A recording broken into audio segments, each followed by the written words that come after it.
All right. This is my discussion of Stranger Things Season 3, or Stranger Things 3, as it were. Now, I don't know how long this video is going to be. Might wait. Yeah. I'm looking here. Okay. Uh, this might be longer than a normal video because I'm talking about it like an 8 episode season rather than a movie, but we'll see where it goes. I think this is going to be spoiler filled. I don't. I think I'm going to talk about the ending and stuff and how I feel about it. So, spoilers, spoilers, spoilers. Season 3 of Stranger Things. Stranger Things is a show that it's the only the TV show that I'm keeping up with now, and I always kind of jokingly say that I'm waiting for it to like get bad, so I can bail on it too. I think it is a joke because mostly this doesn't really feel like TV to me because it's something that they drop all the episodes at once. You can watch it whenever, and I know there's a zillion shows like that. That's the format of TV these days, basically. That you can just drop it all at once, watch it at your leisure, watch it all at once. There's no time commitment. There's no weekly time commitment. And I think that's where I was kind of falling out of love with TV. And plus, I think just shows out overstay their welcome. They never end when they should, and they keep dragging it out. And I really hope Stranger Things doesn't do that. I've heard that next season might be the last. And another thing I love about this show is that it is usually 8 or 9 episodes, in and out. Not 16, not 22. Just boom, there you go. So it's less time for it to get boring and have fluff, if you will. And me personally, I've never felt like Stranger Things to have fluff. I think they kind of get it cooking. I loved season 1. Season 1 made me really fall in love with it all. I watched it all in like one day, pretty much. Season 2, I think I watched it in either 1 or 2 days. All at once just to see what would happen. Season 2 I liked a lot. There was just that one episode that I didn't love with the Eleven's excursion to Chicago, I think, to meet the other gang, and I just felt like that was kind of out of place, and some of those other characters were really bad. But overall, I liked season 2, but I like season 3 a lot. I would say 1 is the best for me, then 3, then 2. And 2 just somebody has to be last, and it's just because that kind of episode that's a little bit of a speed bump. But overall, I love this show. I love the characters, the setting, the music, the look, the feel. I don't know what the 80s were like. I was born in 1990, so I wasn't even, a baby, an infant at all. I don't know what the 80s were like. But I've seen it enough in like either 80s films or shows or films and shows that harken back to it to like almost have this like familiar feel and like this kind of warm feeling when I see stuff like this. And this season even more so with the mall aspect. They have a new mall in town, the Starcourt Mall, and like I've loved malls. I've always been a big fan of shopping malls, even before like Dawn of the Dead. I just liked the idea of going to a mall.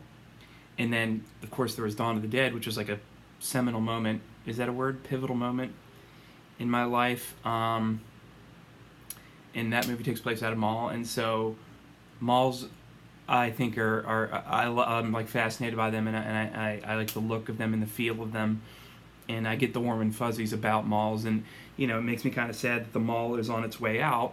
In fact, on Reddit there's a subreddit called Dead Malls, and it's just photos of like malls that are on the way out. All the stores are moving out, and so it's just kind of like this empty space, no longer a bustling hive of activity. But in Stranger Things 3, you see this new mall in the 1985, and everybody's excited about it, and it's like this place, and it's really cool. I like that. Basically, the overarching plot of this season is the Russians are Russians. I mean, it's real like Boris and Natasha level Russia. you know, 80s movie, and they did this on intentionally, obviously, to make them mustache twirling villains. You know, they seem even more cartoony than, you know, like Hawkins Lab and stuff. Um, you know, heavy duty on the Russian accents and stuff, and that stuff didn't really get me going as much as, you know, the normal stuff. My favorite thing about this show is the kids and then the adults, and how they interact. And then when we're talking about like the threat, the antagonists, I like the otherworldly stuff, the Demogorgon, the Mind Flayer, that stuff.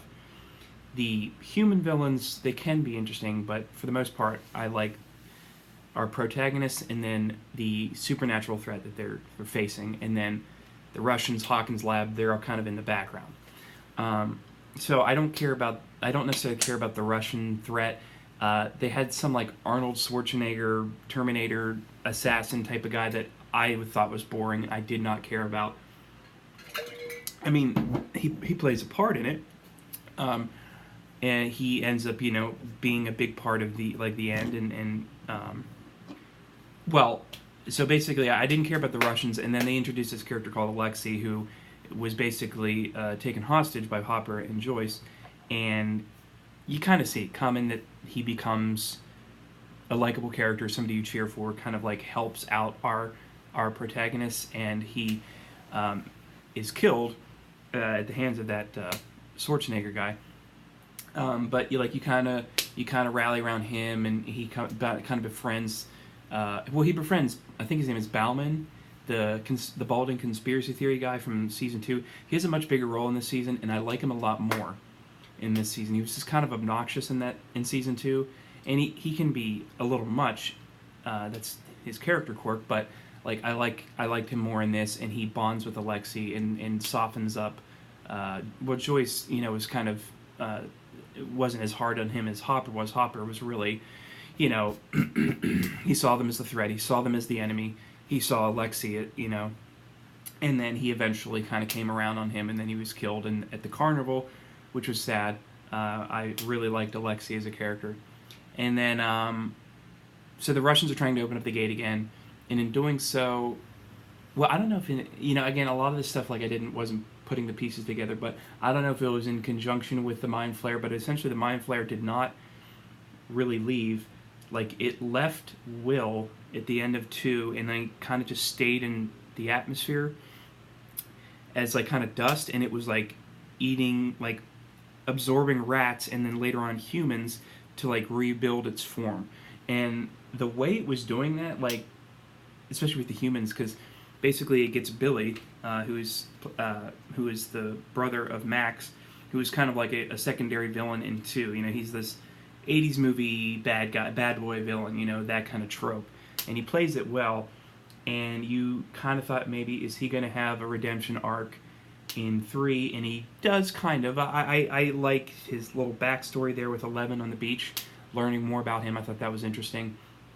And he does sacrifice himself to save some of the gang at the end, which was very nice. And it makes him, you know, complex and three-dimensional and sympathetic, and I think he was portrayed very well. I can't say this dude's name. Is it Dacker Montgomery? I don't know how to say that name. Good actor, though. I've only really seen him in this. I did not see Power Rangers. I don't know if anybody's capable of being good in that, but he's been very good in these last 2 seasons. But very early, I think in episode 1, he's, you know, taken, infected, whatever, by the Mind Flayer. Excuse me. And he basically is tasked with infecting more humans around Hawkins, so that the Mind Flayer can build itself up again. And over the course of, like, you know, the season, that happens. And what's really cool is, like, when he finally brings all the kind of Mind Flayer zombies as they were to him, they all just kind of fall on the floor and turn into goo, like blood and bone and hair, and, like, get absorbed into the Mind Flayer. And it's really gross and good. I like the effects, even if it's just CG, which it probably was. It looked really cool and really gross. So I thought this was the most horror elements that this show has introduced, as far as I'm concerned, with just monster effects and gore and stuff. As far as being like scary, I don't know if the show's ever been like a scary thing. It's had its moments, but as far as like gore effects, this is the most horror it's gotten, which I thought was really neat. Speaking of zombies, really cool. There's actually two great. There's one very obvious one. References to George Romero's Day of the Dead. The obvious one is they sneak in to see it in episode 1, and I actually read online that that's not really super accurate because you couldn't just go to any old random mall when it first came out and see it. It was a little bit more, I don't know what somebody said, that it wasn't as like a wide release as that. I don't know. It was just cool to see it on the big screen and see that awesome poster there in the lobby. If it's not accurate, it's not accurate, whatever. But then later on, as Steve and this new character Robin, who's really cool, are kind of bonding, they get taken hostage by the Russians, and they're bonding. And what you think is Robin telling him how much she had a crush on him, and him realizing that and all this stuff. It's being set to score, John Harrison's score from Day of the Dead, which was awesome. When I first heard that, I'm like, wait a minute, they're using Harrison's score here, and it was so cool. And it made that scene good. It almost made me tear up a little bit because it was a nice, like, emotional sequence too. But what you find out later is she wasn't really into Steve. She was into the girl that Steve was, like, either dating or had a crush on, whatever. And that was a nice little scene. Steve, like, realizing that about her and choosing to remain her friend, as it were. I mean, that's the mid '80s. I think like a teenage boy in the mid '80s wouldn't be as open and accepting maybe as they would these days, and I don't know if they would be these days either. But yeah, Robin's a really cool character. Her and Steve and Dustin are kind of like a team. They actually team up with Lucas's younger sister Erica in this. She's a much bigger character. I like her in smaller doses. She has a lot of good moments in this season, but she's like the little girl, no filter sassiness, which was really funny in season 2 because it was a little bit more sparsed out, is like ratcheted up to 1,000 in this one. And so I think it maybe got a little wearing, but she kind of is like their fourth in like their team. And then, so I like them. I've always liked Steve and Dustin, their relationship is so cool. And then I like Robin a lot. And so like they were kind of like my favorites. And then I liked Alexi a lot. I like all the main, Mike and Eleven and people like that. They're going through some like, teenage romance shit. And Mike was kind of annoying, but he's a hormonal teenage boy. What are you gonna do? Hopper was going through some like, I think he like legitimately adopted. Well, I don't know if you can legitimately adopt a person like 11, because I don't think she's like, I don't think she has like a birth. I don't know what her story is like. If she has a birth certificate, if she can be legally adopted, but as much as they can be, they are father and daughter now. So he's going through all that weird stuff about like her and Mike are always making out together, and it's making him act really, he's this protective dad thing, and it's making him act very erratic and irrational, and it almost kind of. It almost made me feel like they were betraying Hopper a little bit and making him going from this like level-headed kind of badass hero to this googly-eyed, oh, don't you make out with my daughter? And I don't know. I think the show did a good job explaining why he felt that way, and then like helping him work through those feelings and getting to a point where he was no longer this.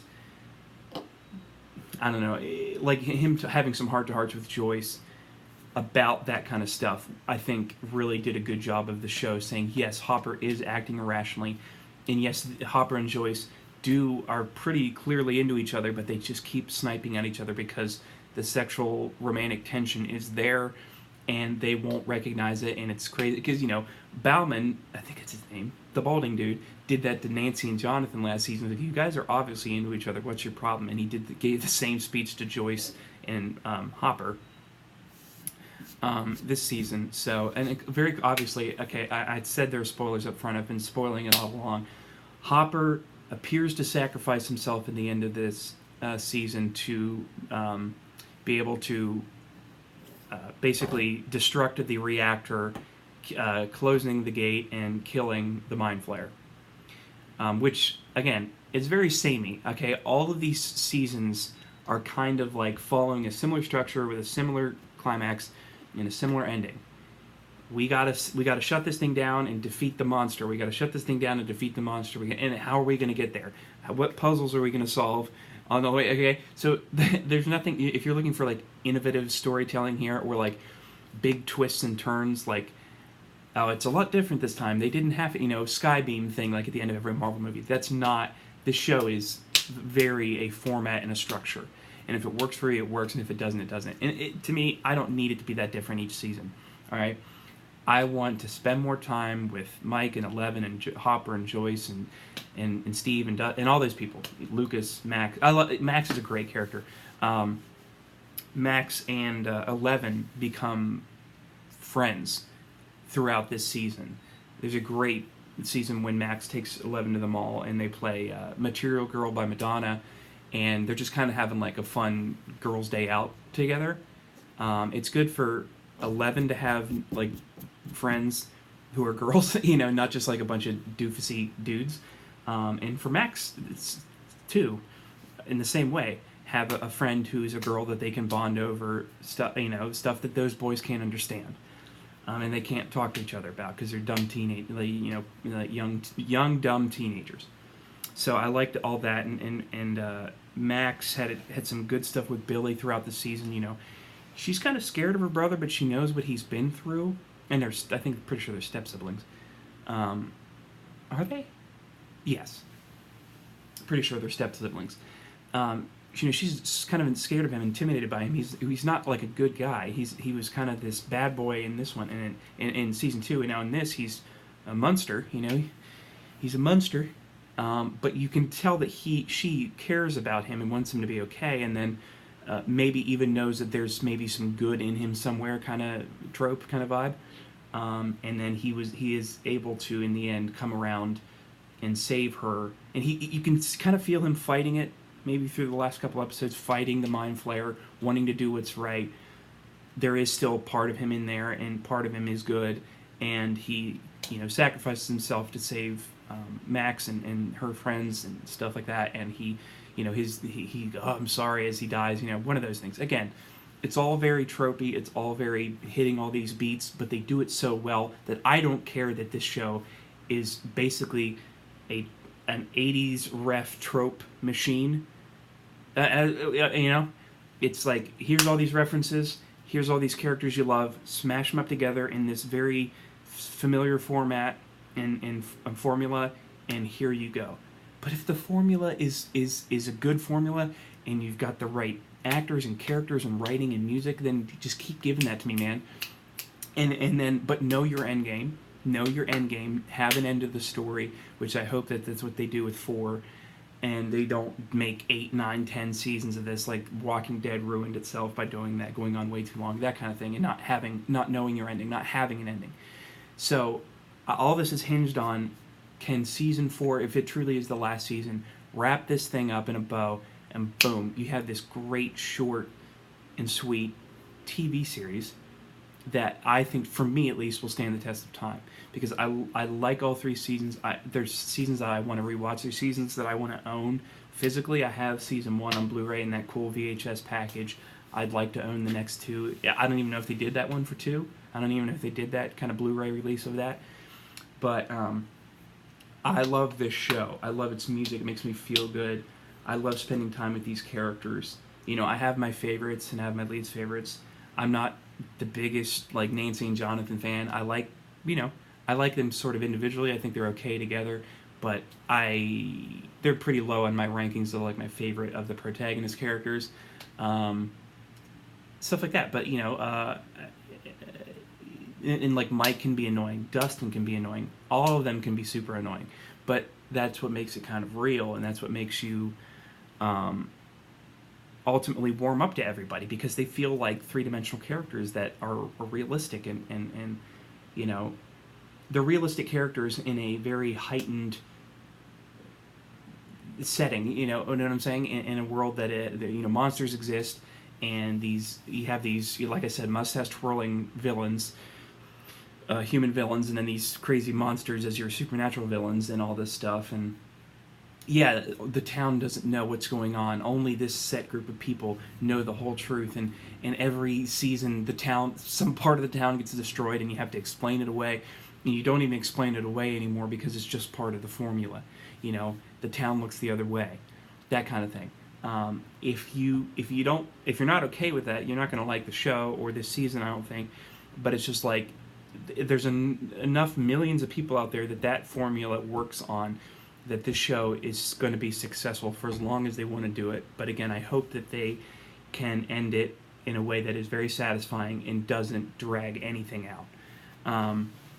And speaking of ending things, I mean, this show knows how to write like a final episode / epilogue to that episode. Because last year you got the big climactic battle, quote unquote, and then you got the last 15 to 20 minutes of just kind of like wrapping everything up, and the calm after the storm. They went to the snowball dance. Is it the snowball dance? It's something like that.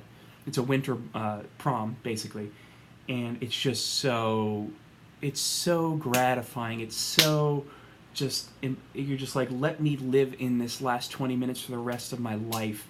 And then in this one here, it's not as like, just feel good and gratifying. I mean, throughout the season, there's hints, or not hints, they talk about, Hopper and Joyce talk about Joyce wanting to move away from Hawkins. There's too much hurt there. Her son has been through just way too much shit for the last, 2 seasons or years or whatever, and then she was in love with Bob the Brain, Bob Newby Superhero, and he dies in front of her. So she has just all these terrible memories associated with Hawkins, her horrible ex-husband, all that stuff. Well, he doesn't live there anymore, but just remembering all that. I'm at 22 minutes now. Whew, okay. I'm having a good time, though, discussing this with myself. So she wants to move, and in the end, Hopper dies, quote unquote, which I'll get back to that. So Joyce, Jonathan, Will, and Eleven all move together. Eleven's kind of like now a part of their family, which is very nice, and it makes sense. What else would they have done? Have Elle go live with the Wheelers? I mean, the Nancy and Ted Wheeler have no idea what's going on with Elle or anything. And I'll talk about Nancy Wheeler for a little bit too, because Ted's barely in this. But and they move away, and it's all very sad, and everybody thinks that Hopper's dead. And he wrote this letter to Eleven, and she reads it, and you hear David Harbour's voice read it as a voiceover in the episode, and then they start playing what's his name? Peter Gabriel's cover of Heroes by David Bowie. And that's awesome, and because they play that at season 1 when they think they find the dead body of Will. Whew, it's emotional, and it's great, and it's bittersweet, and like again, there's like 20 minutes of that basically after the big, hey, the monsters exploded and everybody's saved, but Hopper died and Billy died and Alexi died, and so it's just all these emotions are just getting, or like all of these like kind of strings are getting tied together. But like all of our characters are kind of like, well, things are never the same again. You guys are moving away, we're growing up, we're becoming teenagers, or we're becoming adults, and we're not. That's a theme of this season. Like, we're not really kids anymore. We've been through too much. We've seen too much to like act like we're kids, and like Will has to go through that. Will, because he just wants to play D&D with his buddies. He doesn't really care about girls. I think the show is kind of either insinuating that Will is either gay or just like isn't into romance, at all, or just a very, very late bloomer. Maybe like later in his like either teen or young adult years, he'll start to care about stuff like that. But he's just at this time when all of his friends are wanting to pair off with girls or guys or whatever, he just wants to play D&D. He doesn't care about that right now. And so he's very hurt when all his friends seem to care about is their relationship with Eleven, or their relationship with Max, or their relationship with Susie, who we don't even know exists, but she does. That was a cute little scene, even though she probably they dragged it out too much and they got Hopper killed. That's like the thing going around online. It's like if they hadn't sung so long and they hadn't been so hesitant to sing, like if Dustin hadn't been so hesitant to sing and Susie hadn't been so insistent that they did sing, that Hopper wouldn't have been killed. But whatever, it was a cute little sequence. And Will just wants to play D&D, and his sequence, because he doesn't get a lot of stuff to do in the season, but his scene when he kind of storms out of Mike's basement and then goes and sits in Castle Byers and just kind of destroys it. Very good scene. Well acted by young, what's his name? Noah Schnapp. And very, very emotional stuff there. Good stuff from him. Let's see. What do I want to say? Okay, Hopper. Yeah, let's just get that over with. He's not dead. They would show you him dying.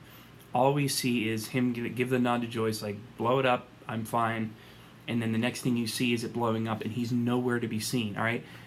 The prevailing theory, the one I had while I was watching it, is that he jumped through the gate right before it closed and, escaped into the Upside Down, as it were, and now he is probably a prisoner of the Russians. You see in that kind of post-credits sequence, Stinger's scene, that they say something about, no, not the American, and they look at this cell door, and it's either a tip-off that's either Hopper in there, or they're telling people, even though that might not be Hopper, we know that he's probably not dead. Hopper will be back in season 4. I don't know if the whole season's going to be the hunt for Hopper, whatever.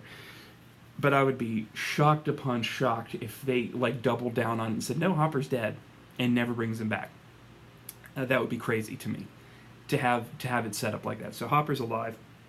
We just don't know where, and we don't know when we'll see him again.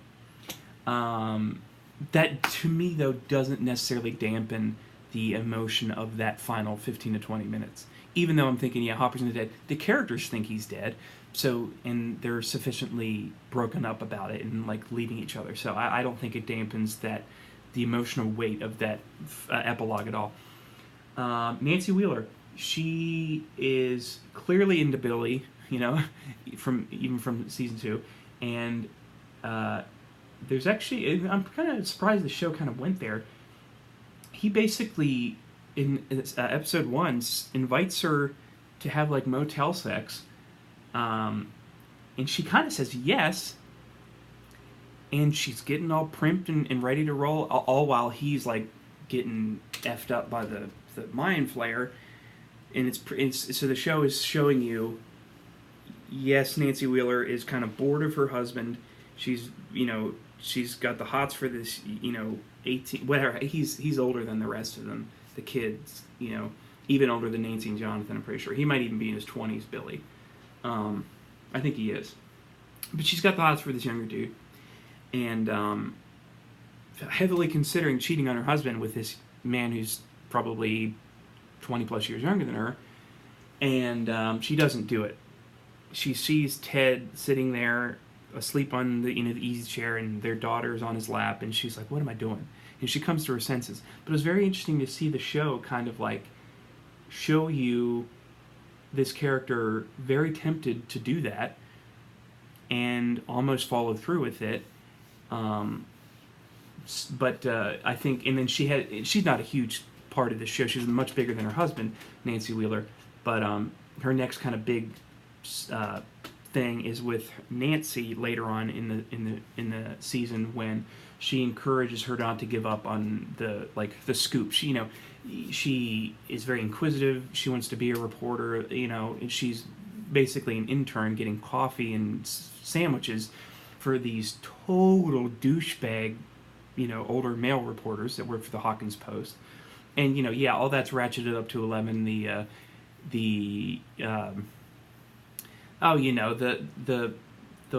male privilege, the looking down on a young woman, and I know that exists. I'm not mocking it. I'm saying I know that happened then and it happens today, but it's just these guys are so cartoonishly dicks, and you're just I can't believe it. And that, especially that one. With the head of the paper, I think that's Jake Busey, if I'm not mistaken. I know he's in there somewhere. I think that's him, though. He kind of looks like Gary. he was a total d bag. But then like the blonde with the kind of bad like dirty blonde hair with the bad mop, who kept calling her Nancy Drew, I was like so ready for this guy to get eaten alive, and he doesn't get eaten alive, but he does. Both of them get killed. Both Jake Busey and the blonde mop get killed right around the same time by Nancy and Jonathan, and it's so satisfying to see them go out like that because they're so obnoxious. Or no, do they come back to life, and then do they come back to life and then join up with the Mind Flayer later? I'm not sure, but they get killed, and then I don't know if they get murdered. If they were real humans and not a Mind Flayer monster, they would be dead. And they get, stabbed or whacked or whatever, and it's very gratifying because I was so annoyed with that blonde mop top dude. He was such a prick. It was, anyways. So yeah, Nancy and Jonathan, they go off and do their kind of investigative stuff, which is kind of their thing now, throughout season 2 in this. And they find the old woman with the rats and the fertilizer and stuff like that. So that was what they were kind of doing. What else have I not touched on? So Dustin was at this camp, and he comes back, and he's insisting he has this girlfriend that he met there, and everybody thinks he's lying, but he's telling the truth, and she gives this mathematical equation or whatever that helps, save the day in the end, and stuff like that, and like I said, Lucas and Mike are kind of having girl problems. Will's having like friendship problems. It's all very, bittersweet. It feels real, but it's bittersweet because you just want them to be buddies again. You want them to be these unconditionally supportive friends that they were basically throughout season 1, a lot of season 2, but they have different feelings and different, desires now, and they're just growing up, and not necessarily growing apart, but just they have their own lives, and they have their own lives apart from their friendship lives, and it all feels very real and very good to me. Is there anything else about season 3 that I want to talk about? I don't think there is, other than the music, both the score by, who is it, Kyle Dixon and Michael Stein? Yeah, I have season 1, volume 1 on LP. I don't know, they've released so many versions of the soundtracks throughout the seasons on vinyl. It's crazy. I just have the regular black 180 gram of the first season, and it might not even be the entirety of it, but I do want to own them all. I just, they're pretty expensive, but they knock it out of the park as per usual. They have a theme, quote unquote, for them all, just called Starcourt, and it's just so incredibly 80s and so good. I love it, and the musical cues, as usual, are pretty on point, like the pop songs and whatever that they use. So yeah, that's my thoughts, my over a half-hour thoughts on season 3 of Stranger Things. So this is no longer Mark's mini reviews. This is just Mark's reviews. Let me know what you thought about Stranger Things, if you watched it, and that's all I have to say about that. Goodbye. Whoop, whoop.